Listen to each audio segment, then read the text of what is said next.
Ó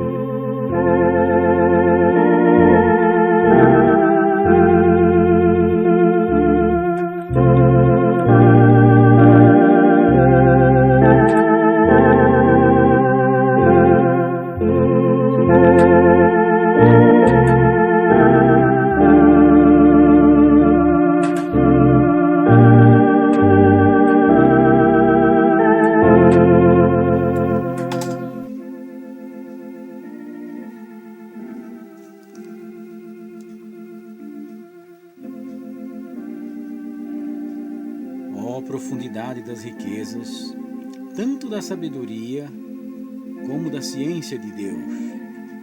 Quão insondáveis são os seus juízos e quão inescrutáveis os seus caminhos. Porque quem compreendeu a mente do Senhor, ou quem foi seu conselheiro, ou quem lhe deu primeiro a ele, para que lhe seja recompensado? Porque dele, por ele e para ele são todas as coisas. Glória, pois, a ele eternamente. Amém.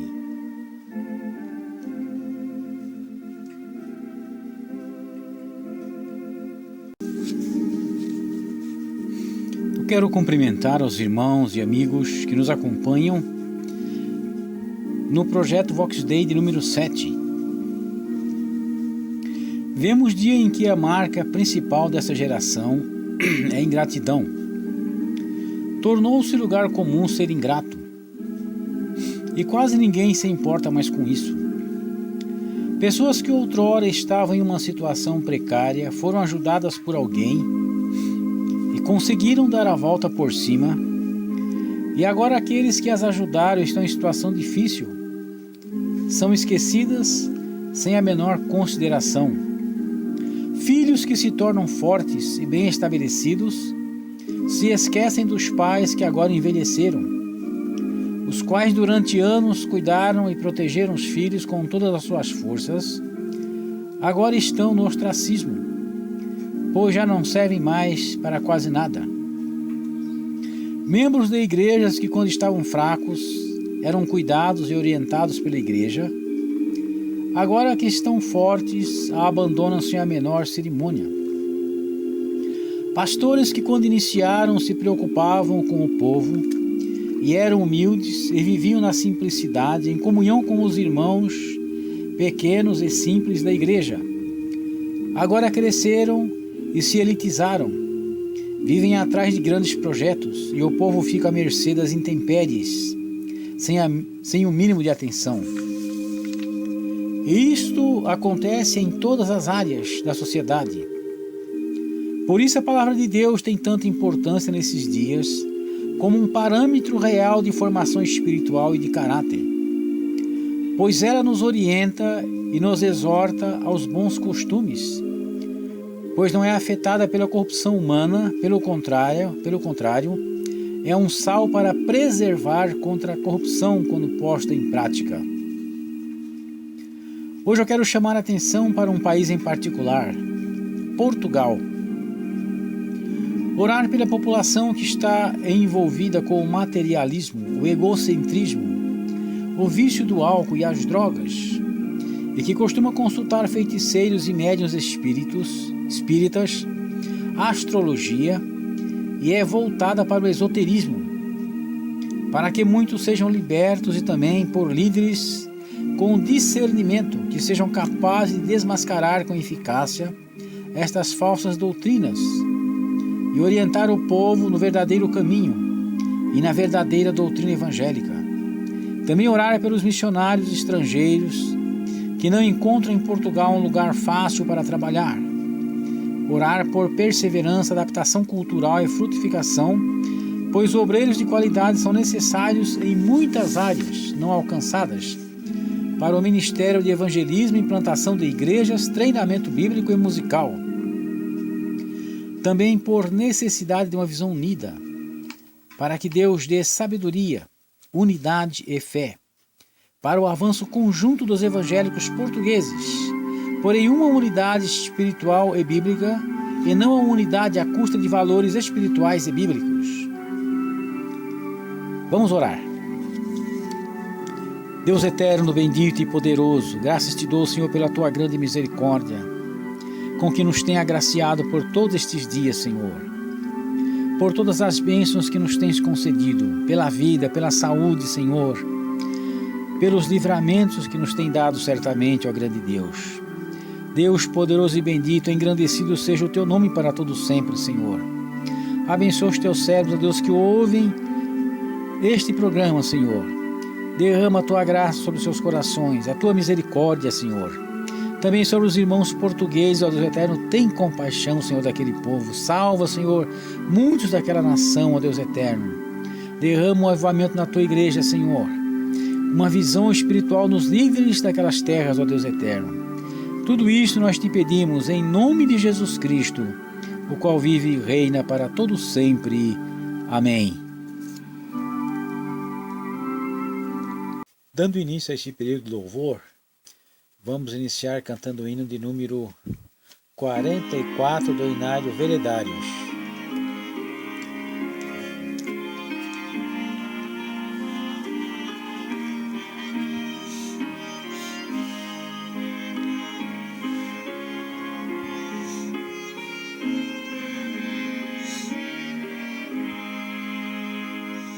Como irmão, nos acheguemos ao festim do Salvador.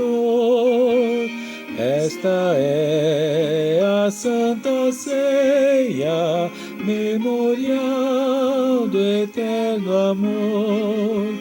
Os emblemas que hoje temos simbolizam redenção, pois de Deus o sacrifício limpa o mal e traz perdão.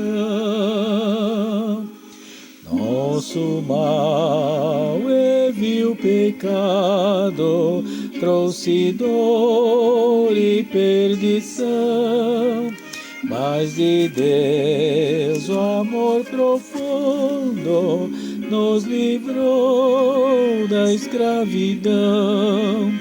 Ao pensarmos que esta ceia lembra a morte de Jesus, vemos sim a nossa culpa, morto foi por nós na cruz. Tudo enfim deixou de triste, nesta cruz desfeito está.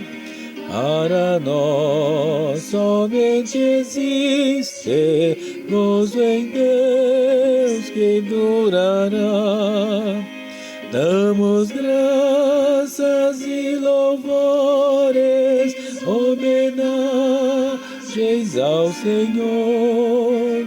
Temos fé na sua vida, seu real e eterno amor. Dando continuidade a este período de louvor, vamos entoar o hino de número 45 do Inário Veredários.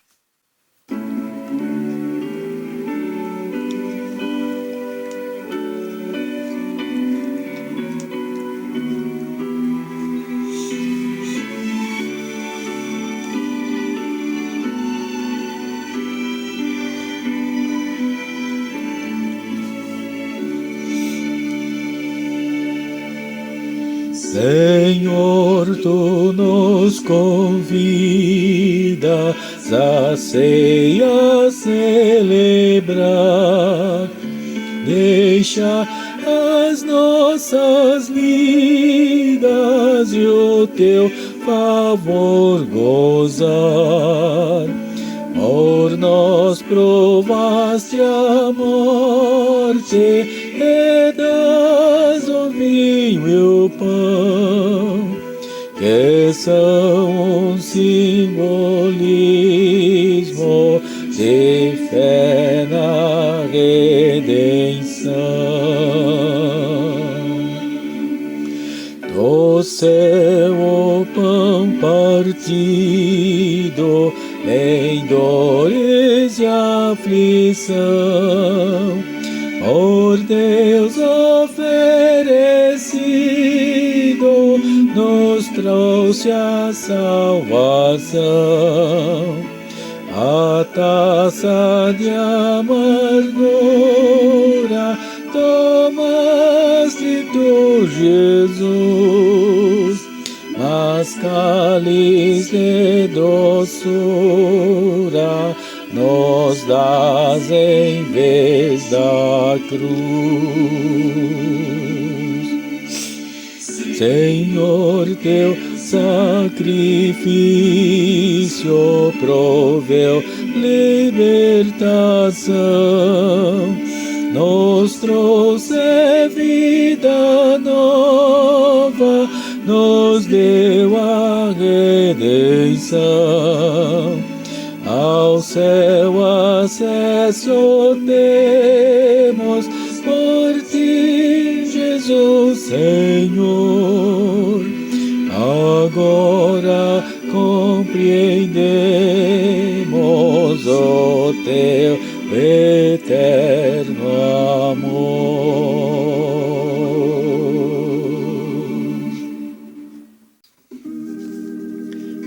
Vamos meditar na palavra de Deus e para isso vamos ler na primeira carta do apóstolo Paulo aos Coríntios, no capítulo 11, versos 24 a 25. Diz assim: E tendo dado graças, o partiu e disse: Tomai e comei, isto é o meu corpo que é partido por vós. Fazei isto em memória de mim. Semelhantemente também, depois de cear, tomou o cálice, dizendo: Este cálice é o novo testamento no meu sangue. Fazei isso todas as vezes que beberdes em memória de mim. 1 Coríntios, capítulo 11, versos 24 a 25. Prezados amigos, quando Jesus esteve aqui na terra, a sua atitude sempre foi de um desprendimento total, mas que tinha um foco principal, que era fazer a vontade de Deus. A minha comida é fazer a vontade daquele que me enviou e realizar a sua obra. Lucas capítulo 4 e verso 34. E como consequência disto, fazer o bem ao ser humano, em todos os momentos, sem descanso e sem pensar em si mesmo. Como Deus ungiu a Jesus de Nazaré com Espírito Santo e com virtude, o qual andou fazendo bem e curando a todos os oprimidos do diabo, porque Deus era com ele. Atos capítulo 10 e verso 38. E isto é notório nas páginas sagradas da Bíblia. Porém, a despeito dessa boa vontade para com os homens, a recíproca não foi a mesma. Vemos, por exemplo, quando ele curou aqueles 10 leprosos, no capítulo 17 de Lucas, a partir do verso 11. E aconteceu que, indo ele a Jerusalém, passou pelo meio da Samaria e da Galileia. E entrando numa certa aldeia, saíram-lhe ao encontro 10 homens leprosos, os quais pararam de longe e levantando a voz, dizendo: Jesus, mestre, tem misericórdia de nós. E ele, vendo-os, disse-lhes: Ide e mostrai-vos aos sacerdotes. E aconteceu que, indo eles, ficaram limpos. E um deles, vendo que estava são, voltou glorificando a Deus em alta voz, e caiu aos seus pés, com o rosto em terra, dando-lhe graças. E este era samaritano. Respondendo Jesus, disse: Não foram 10 os limpos? E onde estão os 9? Não houve quem voltasse para dar glória a Deus, senão esse estrangeiro? E disse-lhe: Levanta-te e vai, a tua fé te salvou. Como podemos observar nesse texto, 10 homens num estado de miséria total rogam misericórdia a Jesus, e ele os atende. Porém, quando em posse da bênção, apenas um se lembra de voltar e agradecer a Deus o milagre que havia recebido, demonstrando quão poucos humanos se preocupam em agradecer a Deus por tudo que Ele lhes dispensa. Um outro fato aconteceu no capítulo 26 de Mateus, a partir do verso 6. E estando Jesus em Betânia, em casa de Simão o leproso, aproximou-se dele uma mulher com um vaso de alabastro, com um unguento de grande valor, e derramou-lhe sobre a cabeça, quando ele estava sentado à mesa. E os seus discípulos, vendo isso, indignaram-se, dizendo: por que é este desperdício? Pois este unguento podia vender-se por grande preço e dar-se o dinheiro aos pobres. Jesus, porém, conhecendo isto, disse-lhes: por que afligis esta mulher? Pois praticou uma boa ação para comigo, porquanto sempre tendes convosco os pobres, mas a mim não me haveis de ter sempre. Ora, derramando ela este unguento sobre o meu corpo, fê-lo preparando-me para o meu enterramento. Em verdade vos digo que onde quer que este evangelho for pregado em todo o mundo, também será referido o que ela fez para a memória sua.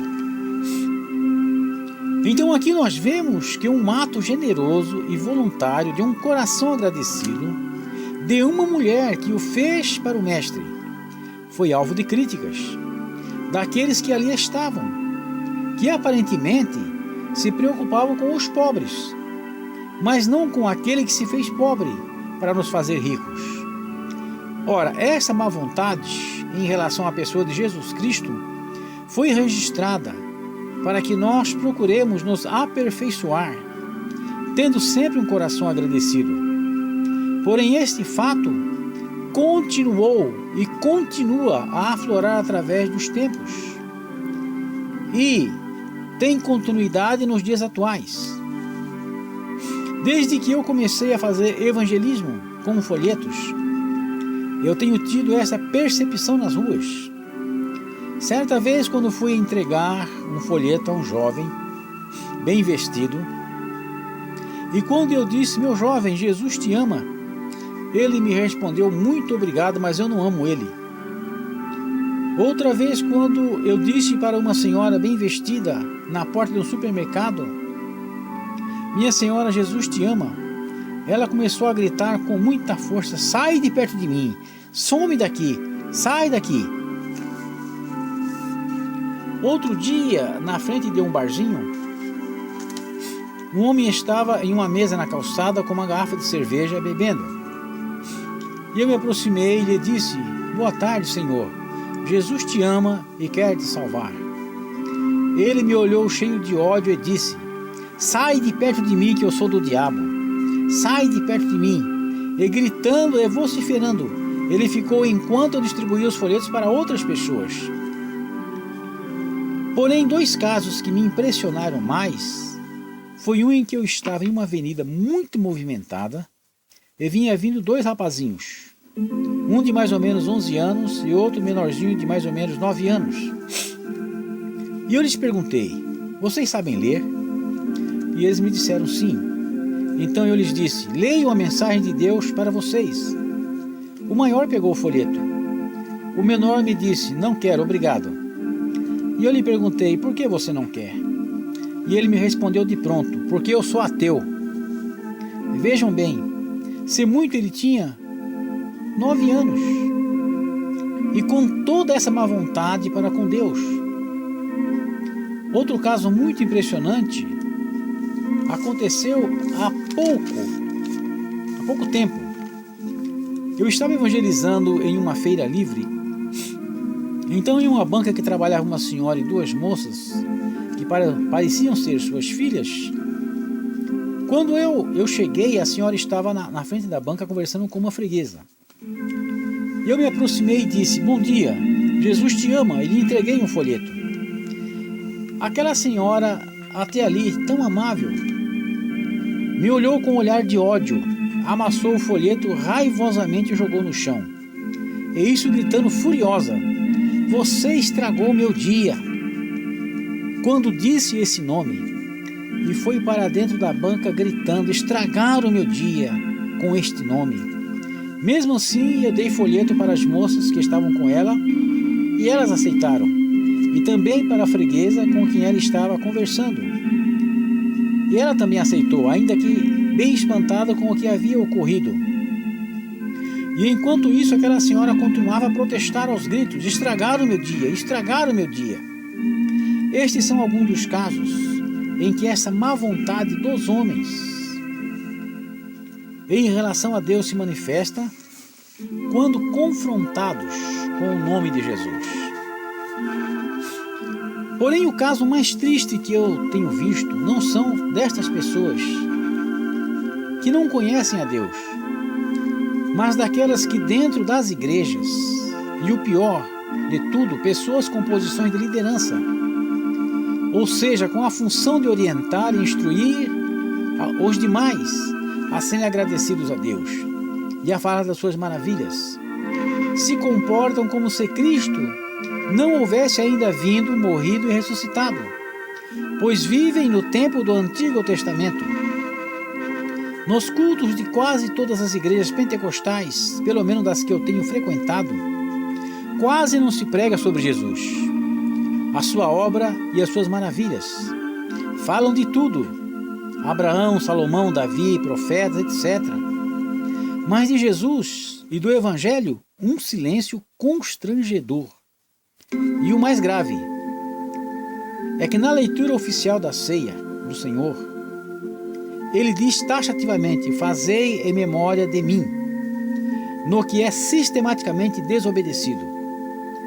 Pois os hinos cantados não fazem alusão ao seu sacrifício e redenção, e as pregações então falam sobre tudo: guerras de Israel, o Davi, revelações, recados de Deus, relatórios, e vai por aí afora. Sobre Jesus e seu sacrifício não dizem nada. E só sabemos que é ceia porque já quase no fim do culto fazem a leitura oficial e então passam a liturgia propriamente dita apressadamente, sem muita cerimônia, dando por encerrado o culto. Isto é algo extremamente grave, pois líderes que pela idade pessoal e pela experiência ministerial eram para ser referências no assunto, demonstram uma ignorância e uma falta de visão tão grande que causa espanto em uma pessoa que tenha um conhecimento médio e que saiba pensar. Ora, uma vez eu questionei um desses líderes e lhe perguntei por que não se falava do sacrifício de Jesus nesse culto de ceia. E ele me respondeu candidamente: "É porque precisamos variar as pregações e não podemos ficar repetindo as mesmas e sempre o mesmo assunto." Vejam a que ponto chegou a ignorância e a falta de visão desses líderes. Agora seria o caso de se perguntar como é que os judeus que vêm comemorando a Páscoa já há quase 6.000 anos, contando sempre a mesma história da libertação do Egito, e nunca ficaram entediados com isto. É uma hora muito grave essa que estamos atravessando nessas igrejas, administrada por líderes que perderam a visão de Deus e da sua palavra, e que são rebeldes à voz do Senhor e às suas admoestações, não se arrependeram dos seus erros e ainda acusando aqueles que os admoestam de serem hereges e rebeldes. De cima do trono da sua tão amada posição hierárquica e de autoridade, não se humilham quando são corrigidos nos seus erros, não reconhecem o seu desvio da verdade e do mal que causam a igreja do Mestre. É necessário voltar ao centro da palavra e entronizar a Jesus nos púlpitos de onde ele foi tirado, e também reconduzi-lo ao centro das atenções do seu povo no dia da ceia do Senhor, pelo menos, o quanto antes. Por isso, caro pastor da igreja, você precisa zelar por isso, pois foi para isso que você foi colocado nessa posição. E quanto mais rápido e melhor isso acontecer, mais a igreja sairá ganhando em qualidade e também em bênçãos. e isto se refletirá no ministério do pastor. Mas se você não der ouvidos a isso, o preço a pagar será alto para você. Que Deus tenha misericórdia e o faça escolher sabiamente nestas circunstâncias. Amém.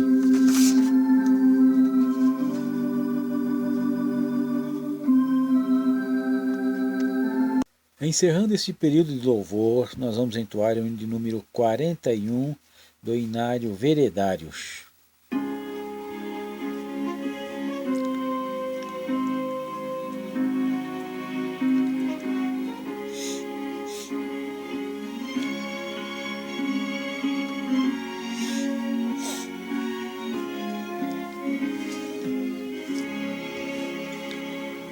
Seja bendito o Cordeiro, que na cruz por nós padeceu. Seja bendito o seu sangue, que por nós pecadores verteu. Eis-nos no sangue lavados, com vestes que dão alvação. Nós pecadores remidos, que de Deus recebemos perdão. Alvo mais que a neve, alvo mais que a neve, se neste sangue lavado, mais alvo que a neve serei. Quão espinhosa a coroa que Jesus por nós suportou. Oh, quão profundas as chagas que nos provam quanto Ele amou. Há nestas chagas pureza para o mais torpe pecador, pois que mais alvos que a neve, o teu sangue nos torna, Senhor. Alvo mais que a neve, alvo mais que a neve, se neste sangue lavado, mais alvo que a neve serei. Se nós a ti confessarmos e seguirmos na tua luz, tu não somente perdoas, purificas também, ó Jesus. Sim, e de todo pecado, que maravilha desse amor, pois que mais alvos que a neve, o teu sangue nos torna, Senhor. Alvo mais que a neve, alvo mais que a neve, se neste sangue lavado, mais alvo que a neve serei.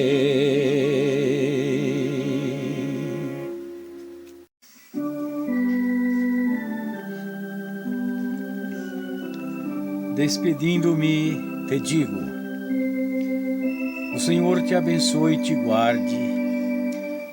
O Senhor faça resplandecer o seu rosto sobre ti e tenha misericórdia de ti.